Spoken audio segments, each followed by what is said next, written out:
Bonjour à tous et bienvenue dans le rendez-vous d'actualité d'AI Experience, le podcast qui démystifie l'intelligence artificielle. Voici une revue de presse qui revient sur les derniers sujets clés dans le monde bouillonnant de l'IA, le tout en moins de 10 minutes. If you think about what happened from GPT-3 to 3.5 to 4, it just got smarter. The field became known as artificial intelligence. Can machines really think? Et si l'IA que nous utilisons tous les jours avait un impact direct sur la santé de populations entières, loin des écrans et des grandes villes? Dans un article de The Verge, on revient sur une enquête inquiétante menée dans le comté de Monroe, en Oregon, aux États-Unis, où cohabitent exploitation agricole industrielle et centre de données Amazon. Le cœur du problème, une explosion des taux de nitrate dans l'eau potable, bien au-delà des seuils légaux, associés à une hausse des cancers rares et des fausses couches. L'article s'appuie sur une enquête de Rolling Stone et décrit un mécanisme très précis. Les centres de données pompent des dizaines de millions de litres d'eau dans la nappe phréatique pour refroidir les serveurs. Cette eau, qui est déjà chargée en nitrate à cause des pratiques agricoles locales, repart ensuite directement dans le système d'eau usée, puis est réutilisée pour l'irrigation.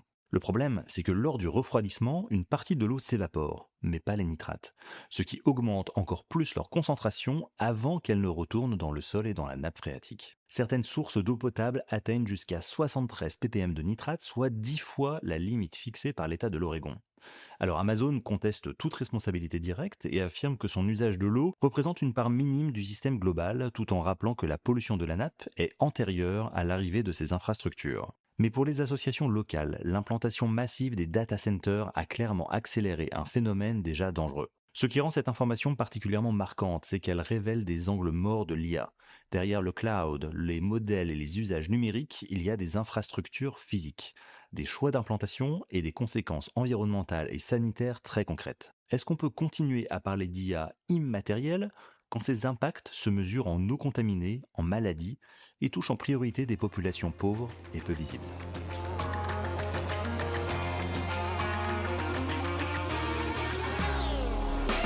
Et si la vraie transformation de l'IA au travail n'était pas la disparition des emplois, mais leur transformation brutale?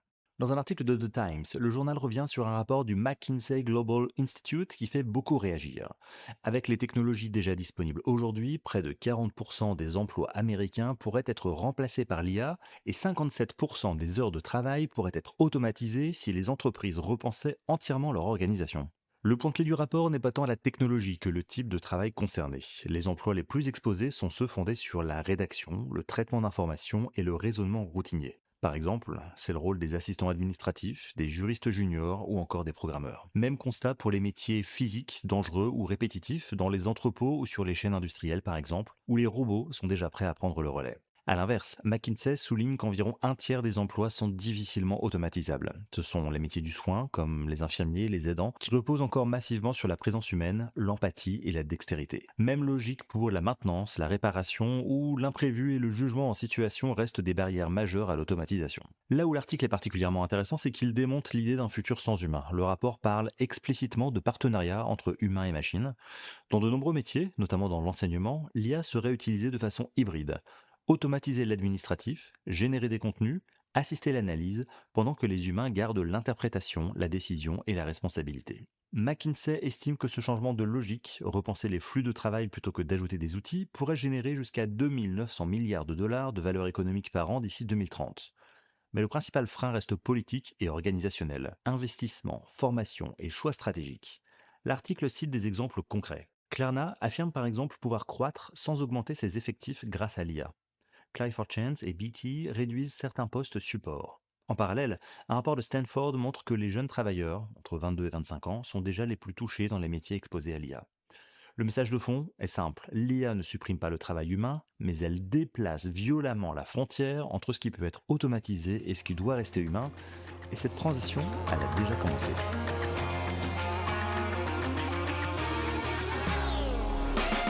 Et si les publicités les plus efficaces étaient justement celles qu'on préfère ne pas voir de trop près?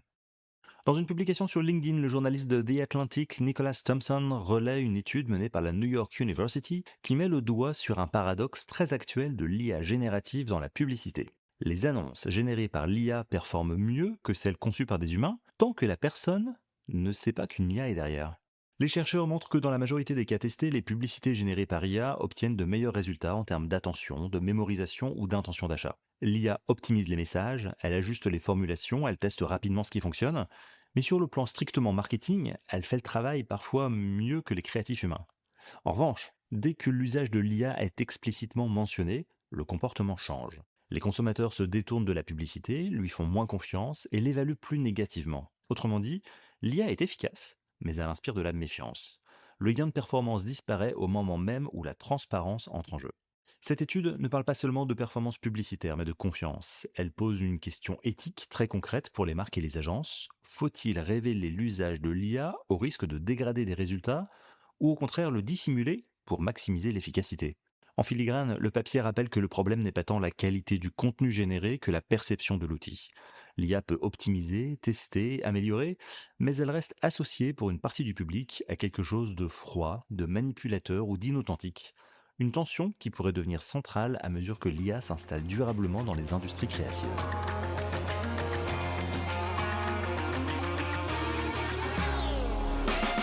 Et si la Jobs apocalypse liée à l'IA était autant un récit qu'une réalité économique?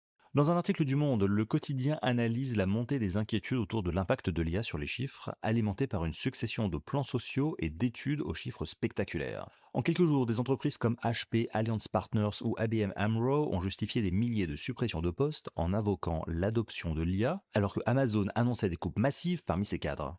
Ces annonces nourrissent la peur d'un choc historique. En 2025, plus de 130 000 suppressions de postes ont été associées à l'IA dans la presse, et aux États-Unis, elle figure désormais parmi les premières causes invoquées lors des licenciements. Des études du MIT ou de Stanford University renforcent également ce sentiment.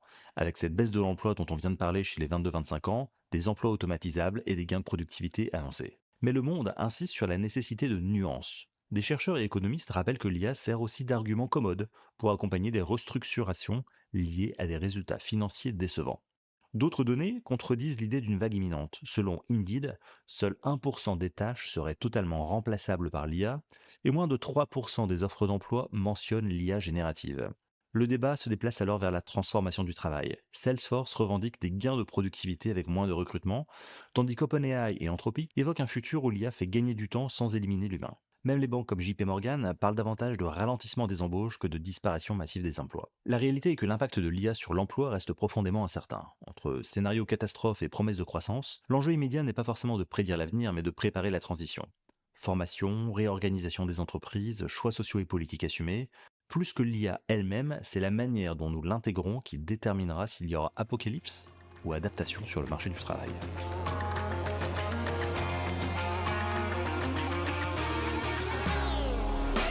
Et si la disparition silencieuse des traducteurs littéraires avait déjà commencé? Dans un article du Monde, le quotidien décrit comment l'IA générative grignote progressivement le travail des traducteurs littéraires, souvent sans être mentionné par les éditeurs. Le constat est brutal, ce qui relevait encore il y a quelques années de la science-fiction devient une réalité économique et sociale pour une profession déjà fragile. L'article s'appuie sur des témoignages très concrets. Des enseignants en traduction expliquent que leurs étudiants ne parviennent plus à distinguer une traduction humaine d'un texte produit par une intelligence artificielle. Là où les marqueurs étaient évidents hier, ils deviennent aujourd'hui presque indétectables, notamment dans des genres très codifiés comme le cozy mystery, la romance ou la fantasy. Les chiffres confirment l'angoisse. Au Royaume-Uni, un tiers des traducteurs littéraires déclarent avoir perdu des revenus à cause de l'IA. En France, 79% estiment que l'IA représente une menace directe de substitution. Les ouvrages pratiques et les genres populaires sont les premiers touchés. Les textes littéraires complexes ou les essais en sciences humaines résistent encore, mais pour combien de temps? L'article met surtout en lumière une bascule insidieuse, la généralisation de la post-édition, c'est-à-dire de la correction de traductions générées par IA. Un travail jugé plus pénible, moins créatif, parfois plus long qu'une traduction classique, mais surtout moins bien rémunéré. Les tarifs évoqués tournent autour de 18 € le feuillet contre 24 € pour une traduction humaine complète. Certains éditeurs expérimentent déjà ces pratiques comme HarperCollins, qui testent des pré-traductions assistées par IA pour des collections de romans populaires. Au-delà de l'emploi, le Monde insiste sur une autre crainte, l'uniformisation de la langue et la perte d'identité des maisons d'édition. Plusieurs traducteurs parlent de textes lissés, privés de leurs aspérités stylistiques. À cela s'ajoutent des enjeux juridiques et éthiques. Pillage des œuvres pour l'entraînement des modèles, absence de transparence sur l'usage de l'IA et pression économique sur des auteurs déjà très précaires. Dans la traduction littéraire, l'IA n'est plus un outil marginal, mais un acteur qui redessine les rapports de force. La question n'est plus seulement de savoir si l'IA traduit bien, mais qui décide, qui est payé, et ce que l'on accepte de sacrifier au nom de l'efficacité.